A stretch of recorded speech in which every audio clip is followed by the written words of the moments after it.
ہمارے نبی پاک صلی اللہ علیہ وسلم کی حیات مبارک میں بہت ساری جنگیں ہوئی، اور یہ جتنی جنگیں ہوتی تھی یہ نبی پاک صلی اللہ علیہ وسلم پہلے پہل نہیں کرتے تھے، بلکہ جو یہ جتنے مشرک تھے یہ خود جو ہے پلان بناتے تھے، بنا کے آتے تھے، حملہ کرتے تھے تاکہ مسلمانوں کو ہم لوگ ختم کر سکے۔ مگر ہمارے نبی پاک صلی اللہ علیہ وسلم کی جتنی جنگیں ہوئی اس ساری جنگوں میں نبی پاک صلی اللہ علیہ وسلم نے اپنی دفاع میں ہمیشہ تلوار اٹھائیں، اور ایسی تلوار اٹھی اور مسلمان اتنے بہادری سے لڑا کرتے تھے کہ بڑے بڑے لشکر کو جو ہے شکست دے دیتے تھے۔ 5 ہجری میں ایک ایسی جنگ ہوئی اس وقت بدر کی جنگ ہو چکی تھی، احد کی جنگ ہو چکی تھی، اور خندق کی بھی جنگ ہو چکی تھی۔ ایک قبیلہ تھا بنو مستلق، اس کا جو سردار تھا اس کا نام تھا حارث ابن زرار۔ اس نے کہا کہ ہم مدینے پر حملہ کریں گے اور وہاں پہ جا کے ہم قبضہ کر لیں گے۔ اس نے دیکھا تھا کہ مکہ سے تقریباً 10,000 کا لشکر لے کے مکہ والے آئے تھے، خیبر والے بھی اس میں شامل تھے، قبیلہ بنو غطفان بھی اس میں شامل تھا۔ اتنا بڑا لشکر آیا تھا، پھر بھی ہمارے نبی پاک صلی اللہ علیہ وسلم کو شکست نہ دے سکا تھا، مگر اس نے اپنے دماغ میں یہ لگایا کہ میں مدینہ منورہ پہ حملہ کروں گا۔ یہ بات جب ہمارے نبی پاک صلی اللہ علیہ وسلم کو خبر ملی تو ہمارے نبی پاک صلی اللہ علیہ وسلم نے کہا کہ اس کے آنے سے پہلے ہی ہم اس کے تک سے پہنچ جائیں گے، اور اپنا لشکر تیار کیے نبی پاک صلی اللہ علیہ وسلم، اور لے کے جو ہے قبیلہ بنو مستلق کی طرف پہنچ گئے۔ جب پہنچے ہیں تو لشکر آمنے سامنے ہو گیا۔ اب بنو مستلق والے بھی پہلے سے ہی تیاری کر کے بیٹھے تھے کہ ہم تو حملہ کرنے والے، مگر جب دیکھے کہ ہمارے سامنے خود فوج آ گئی تو تھوڑا سا نروس ہو گئے۔ اب ادھر سے جب مسلمانوں نے حملہ کیا، اور حملہ اتنا زبردست تھا کہ ان کے 10 بڑے بڑے سردار جو ہے سب سے پہلے گرے، اور ان کا جھنڈا بھی وہیں گر گیا، اور شکست مان لی ان لوگوں نے، اور وہاں کا ان کا جو سردار تھا حارث ابن زرار فرار ہو گیا۔ بہت سارے لوگ قیدی بنے، تو حارث ابن زرار کی جو بیٹی تھی بی بی جویریہ وہ بھی گرفتار ہو گئی۔ اور جب مدینہ منورہ آئیں تو نبی پاک صلی اللہ علیہ وسلم کے ساتھ میں ان کا پھر نکاح ہوا۔ بی بی جویریہ جو تھی نا امہات المومنین پھر بنی۔ تو ایسے بہت ساری جنگیں ہوا کرتی تھی کہ نبی پاک صلی اللہ علیہ وسلم نہیں چاہتے تھے کہ تلواریں اٹھے اور جنگ کے میدان میں ہم جائیں، مگر جب مشرک اتنا پریشان کر دیا کرتے تھے کہ اپنی دفاع میں تلوار اٹھانا ہی پڑتا تھا۔ تو جب اس جنگ میں فتح ملی ہمارے نبی پاک صلی اللہ علیہ وسلم کو، اور وہاں سے لشکر لے کے جب واپس آنے لگے مدینہ منورہ، تو راستے میں ایک حادثہ گزرا۔ ہوا یہ کہ ایک جگہ جب قافلہ رکا تو 2 لوگ پانی لینے کے لیے گئے، ایک مدینہ منورہ کے تھے اور ایک مکہ مکرمہ کے تھے، ایک مہاجرین تھے اور ایک انصار تھے، مدینے والے کو انصار کہا جاتا۔ تو جب وہاں پہ گئے پانی لینے کے لیے، ایک کا نام تھا جہجہ اور ایک کا نام تھا سنان، جب یہ پانی لینے کے لیے گئے تو وہاں پانی پہلے ہم لیں گے میں جھگڑا ہو گیا، اور جھگڑا ہوا تو یہ جو جہجہ تھے یہ مکہ والے تھے، اور یہ سنان جو تھے یہ مدینہ منورہ کے تھے۔ تو جب جھگڑا ہو گیا دونوں لوگوں میں، تو جہجہ نے کیا کیا کہ ایک لکڑی وہیں پہ تھی اٹھا کے جو ہے ان کے سر پہ دے مارے، اور اس کے بعد انہوں نے آواز لگا دی، انہوں نے نعرہ لگایا مدینے والے ادھر آؤ، انہوں نے نعرہ لگا دیا یا اہل المہاجرین۔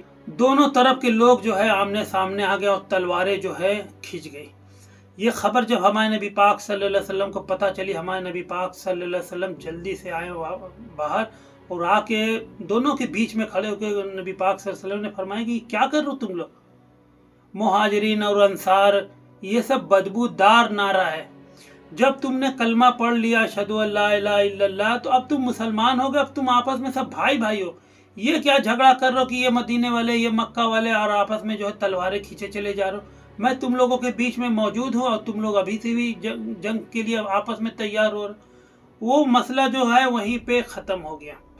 تو ایسی بہت ساری جنگیں ہیں جو ہمارے نبی پاک صلی اللہ علیہ وسلم کی حیات مبارک میں ہوئی، اس لیے کہ جب مکہ چھوڑ کے مدینہ منورہ آئے 2 ہجری سے جو جنگوں کا سلسلہ چالو ہوا، تو بدر کی جنگ، احد کی جنگ، خندق کی جنگ، فتح مکہ، خیبر، تبوک کی جنگ، حنین کی جنگ، بہت ساری جنگیں ہوتی چلی گئی، اور ہر جنگ جو ہے ایک سے بڑھ کے ایک خطرناک ہوا کرتی تھی۔ چھوٹے چھوٹے لشکر رہتے تھے اور بڑے بڑے لشکر کو جو ہے شکست دے دیا کرتے تھے۔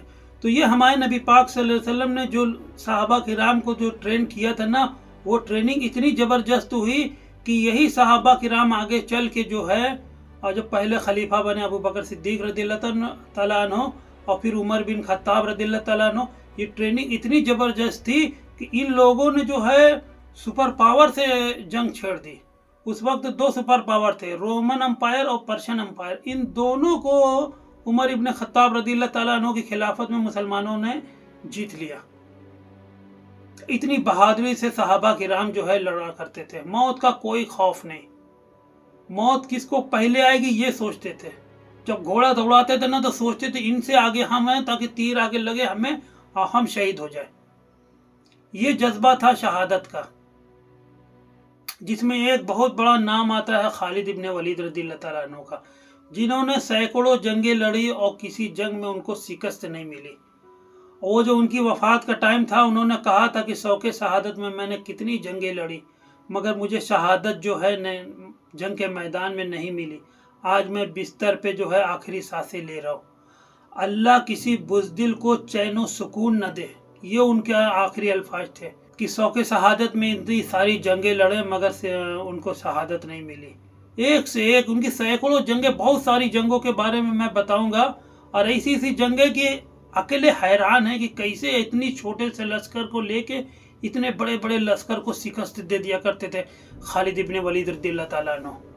कि जितने भी लश्कर आते थे ना वो कहते थे कि इतना छोटा सा लश्कर तो हम तो मिनट भर में ख़त्म कर देंगे। और पता चलता था कि ये खुद ख़त्म हो रहे और भागते थे, और भागते भागते जाते थे, दूसरी फौज से मिलके फिर आते थे। फिर जैसे ही लड़ाई चालू होती थी फिर इसमें से बच्चों बाकी भागते थे और फिर दूसरे फौज से आता, ऐसे हमेशा होते चलता था। तो ऐसे ही हुआ था ना कि कई जंग से लोग भागते भागते लश्कर जो है बहुत बड़ा होते चला गया। तो एक जंग में खालिद इब्न वलीद रज़ियल्लाहु ताला अन्हु जंग कर रहे थे और उसी दरमियान जो है और उसमें मुकाबला था, एक के बदले 5 का मुकाबला था। एक एक आदमी के मुकाबले में 5-5 आदमी, इतनी बड़ी फौज थी, 5 गुना बड़ी फौज थी। और उसमें जो है जंग कर ही रहे थे लोग, और तो इतने में खबर उधर से आने लगी कि अभी हमारा लश्कर और आ रहा है लश्कर।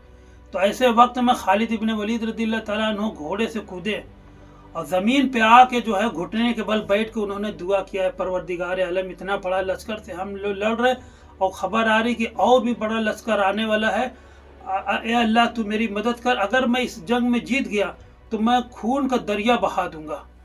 और ये बोल के जो है वो लड़े और उसके बाद जो है उस लश्कर को शिकस्त दिए। और जब लश्कर भागने लग गया तो इन्होंने सहाबा किराम से कहा कि जाओ पीछा करो, और पीछा करके इनको पकड़ पकड़ के लेके आओ, किसी को मारना नहीं, वहाँ पे पकड़ के लेके आओ। वो पकड़ के लेके आते थे दरिया के किनारे, और दरिया के किनारे ला के गर्दन अलग करते थे और बॉडी वहीं पे छोड़ देते थे। खून बहते बहते बहते बहते जम गया। कुछ लोगों ने बताया कि खून का दरिया तभी बहेगा जब बांध को खोल दिया जाएगा। अब बांध बंद है तो सारे खून जो है यहीं पे जमा हो रहा है। जब बांध खोला गया तो पानी निकला है ना, तो पूरी दरिया जो है खून से लाल हो गई। और खालिद इब्न वलीद रज़ियल्लाहु ताला अन्हु ने कहा था कि मैंने इसलिए किया था कि ये एक जंग में मैं इनको हराता था जब मेरे से 4 गुना ज़्यादा बड़ी जंग होती थी, इनको हराता था जब इसमें से लोग भागते थे दूसरी फौज से मिलते थे, फिर उसमें से लोग भागते थे तीसरी फौज से मिलते थे। ऐसे करते करते मुझे हर जंग में लोग ज़्यादा से ज़्यादा मिलते चले जाए, मतलब उनकी तादाद जो है बढ़ती चली जा रही थी। कि जैसे कोई आदमी अगर 50,000 का लश्कर लेके आता था तो 25,000 तो उसको ऐसे ही भागने वाले लोग मिल जाते थे, तो 75,000 हो जाता था। फिर इसमें से जो भागते थे दूसरी फौज आती थी उससे मिल जाते थे। इस वजह से मैंने ये काम किया था। तो ऐसी बहुत सारी जंगें इस्लाम में हुई है। जो लोग कहते हैं इस्लाम तलवार के दम से फैला ना, इस्लाम तलवार के दम पे नहीं फैला। जब मुसलमान अरब के सहारा से तलवार लेके निकले थे ना, तो उनके सामने कोई चूड़ियां पहन के लोग नहीं आए थे। ये नहीं थे कि वो लोग जो है मर्द थे और घर में खाना बनाया करते थे, वो भी तलवार लेके आते थे और इनसे बड़ी फौज उनकी हुआ करती थी और उनके असलहे भी बड़े खतरनाक हुआ करते थे। मुसलमान जो है अपनी बहादुरी के दम पे जो है 2 सुपर पावर को शिकस्त दे के तब आगे बढ़े। अगर तलवार के दम से इस्लाम फैलता तो कभी जिंदगी में नहीं फैल सकता था। इसलिए मक्का से जैसे ही लोग बाहर निकलते थे ना, 2 सुपर पावर सामने आती थी, रोमन अम्पायर और पर्शियन अम्पायर, जिनके पास 2-2 ढाई लाख की फौज रहती थी। और मुसलमानों के पास 2 लाख की से ज़्यादा कभी फौज क्या रहती।